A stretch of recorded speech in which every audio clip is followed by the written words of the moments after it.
La place de Clichy, c'est aujourd'hui la grande thrombose parisienne, un carrefour stratégique, un pôle de mobilité historique, mais surtout un nœud névralgique complètement asphyxié. À la croisée de nos 4 arrondissements, le 8, le 9, le 17 et le 18e arrondissement, cette place ressemble trop souvent à un no man's land de l'aménagement.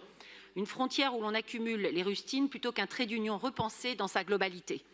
L'urbanisme du coup par coup a fait son temps, ne soigne pas une artère vitale avec des pansements. Il est indispensable de mettre un terme définitif à ce traitement fragmenté. Piétons frôlés, cyclistes en danger, bus bloqués, circulation générale à l'arrêt, le constat est sans appel. C'est le sens de ce vœu que je porte aujourd'hui aux côtés de Delphine Burkli et de Geoffroy Boulard et des élus de nos groupes. Que demandons-nous? Une méthode nouvelle, le retour du bon sens et de l'efficacité.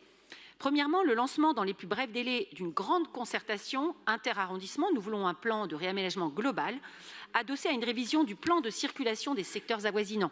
On ne désengorge pas une place en ignorant les rues qui l'alimentent. Deuxièmement, la mise en place d'un comité de pilotage et de suivi dédié. Et nous exigeons que ce chantier majeur soit copiloté personnellement par les maires des 4 arrondissements limitrophes. Parce que les maires d'arrondissement refusent d'être les spectateurs impuissants des difficultés de leurs administrés. Fluidifier la circulation, sécuriser les usagers vulnérables, partager l'espace avec rationalité, voilà notre boussole. Mes chers collègues, ayons le courage tous ensemble de la méthode, votons ce vœu pour débloquer enfin la place de Clichy et redonner un pouls plus régulier à ce cœur battant de Paris. Je vous remercie.